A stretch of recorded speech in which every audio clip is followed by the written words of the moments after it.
Hi guys, welcome to another session where I share real life experiences of myself and others so that we learn life lessons from their experiences. And today I'd like to tell you about a girl called Skylar Neese. She was 16, hardworking, smart, beautiful, had a whole life ahead of her, loving parents. You name it, she had it. And as any teenage girl, friendship was very important to her. And of course, she had that close knit of friends whom she'd hang out with most of the time. Sheila was the closest, since their friendship began in childhood and continued into teenage. Then, while in high school, Skylar and Sheila met another girl called Rachel, and they blended in well, so the friendship stopped being a duo, it became a trio. But for some reason, Sheila and Rachel became closer, and that rendered Skylar to be a third wheel. I don't know if men know what a third wheel is, but in terms of girl friendships, is that girl who is never involved in most of the things, is always being left out, her ideas are not considered, the main girls in the friendship, they dismiss her ideas and her everything and probably even demean her in one way or another. That's a third wheel. So Skylar became that in this friendship. Of course, she didn't like it, but since she craved the acceptance of the two, especially Sheila, whom she had known since childhood, she continued to cling to this friendship. And I really relate to the emotions of Skylar because I also used to be a third wheel in my teen friendships. Actually, most of them, almost all of them, I used to be that third wheel, the one who never fit in. Anyway, the girls were popular in high school and Sheila was the queen bee of the group. Now, the queen bee is that one confident girl who draws attention of everyone. Like when you look at a group of friends, this is the one who sticks out. Either because she has charisma, she has leadership qualities, she's more confident than the others, she's richer, she dresses better, probably more beautiful. In this case, Sheila was the one who shone and came from a relatively richer family than the other friends, but most important, she had a car. Meaning, she had some sense of control and power over these other girls, that is Skylar and Rachel.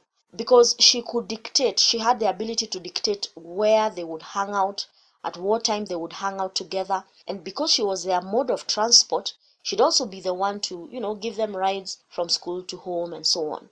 Honestly, I wonder if men experience these toxic dynamics in friendships.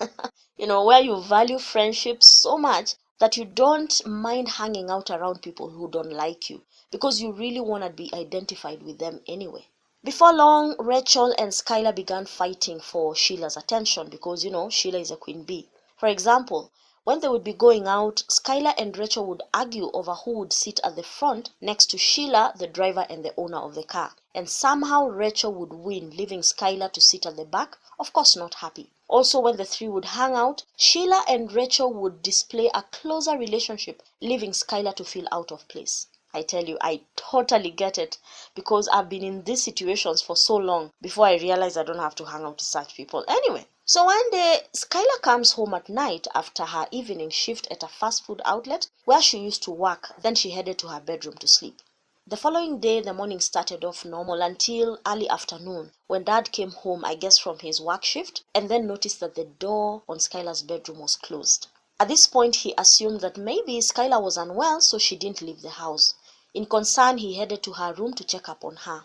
On opening, he further got puzzled to notice that her bed looked like no one had slept in it. So they called her friend Sheila, and on asking her if she saw Skylar, she said that she hadn't seen her. As he was about to call her workplace, the workplace called him first, wondering where she was. And this was weird because Skylar had never missed work. It was at this point that Skylar's parents realized that something was very wrong. They called the police, and after reporting, Sheila finally admitted that the three friends had snuck out of home and went for a night ride, but they dropped Skylar some minutes before 12 midnight.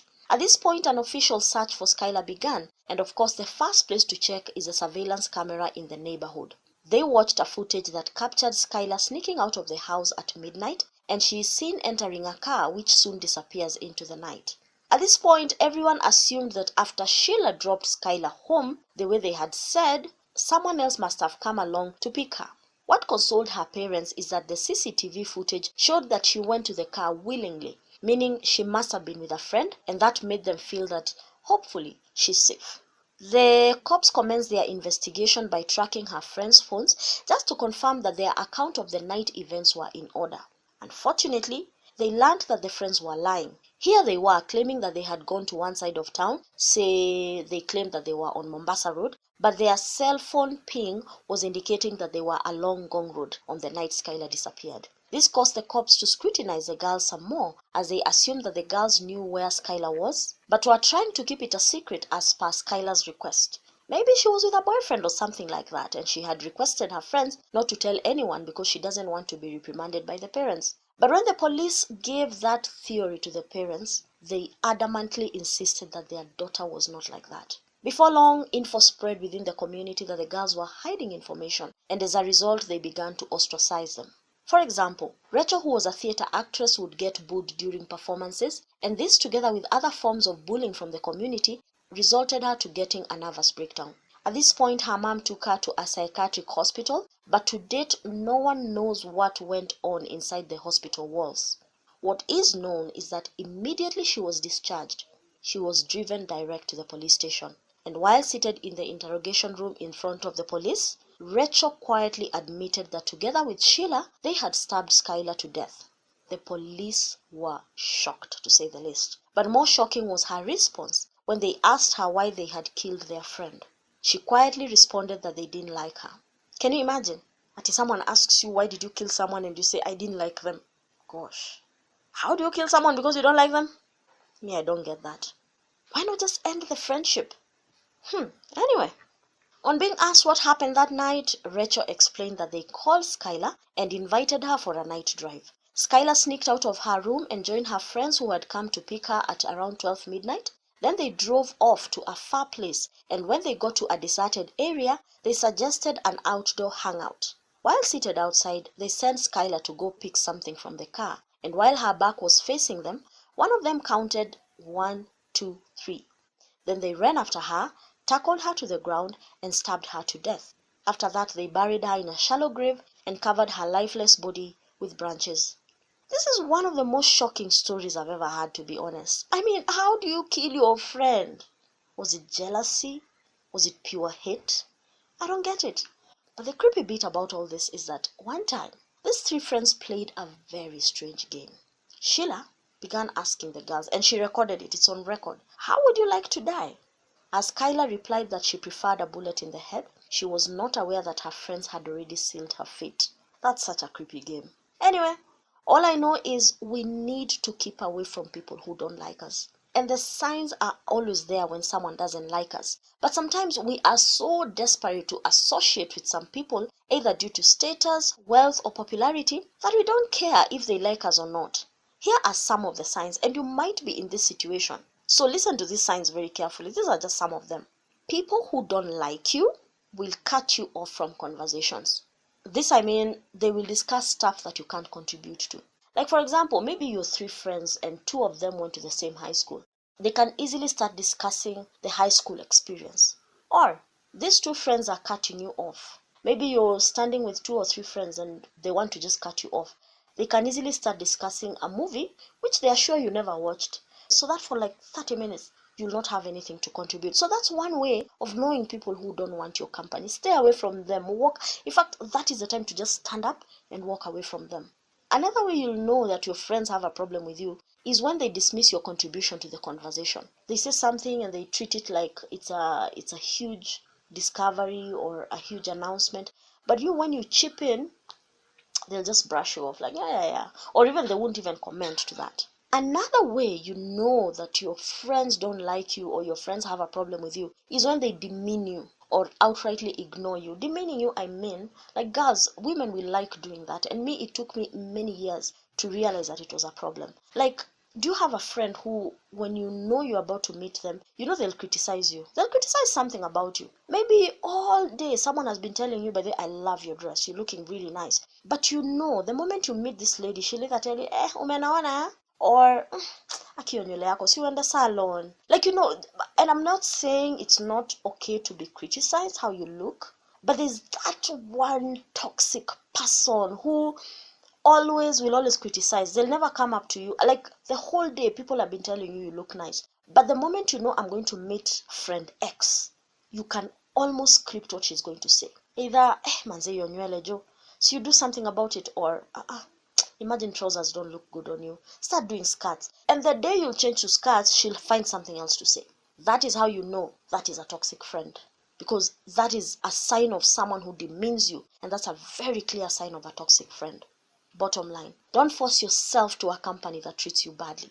And why this hurts me so much is because, especially women, I don't know about, I really don't know if it's something that affects men. Maybe you should enlighten us in the comment section, because I know it is so much with young women, especially women in their 20s or teenagers, but mostly teenagers, because that's when you're seeking an identity. You want to, shape your life in a certain way. So you want to associate yourself with a certain group. Those girls suffer. And I say this because me, I used to be a third wheel.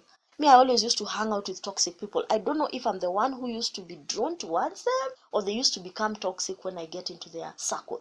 I really don't know. Men, able enlighten us. Is toxic friendship a major problem in your circles? Let us know. Because I know girls will do anything. A girl who is craving a certain friendship will do anything, including sneaking out of the house at night to hang out with killer friends. So the lesson here is just avoid toxic friendships. I've given you the signs. Avoid them. A toxic friend might not kill you, but they will kill your confidence. They will make you change to become someone you're not, and generally cause you to lose your self-worth. On the flip side, if you feel you're tired of a certain friendship, just walk away. Just walk away. Don't mess someone up simply because you're done with them. You don't know where they will be a few years from now. You might need them. I always keep saying that. Don't burn bridges by destroying someone's confidence. And if you can't find such people, which I think is probably next to impossible, guess what? Your own company can be real entertaining. Did you know that? Your own company can be real entertaining. Try it. You'll see.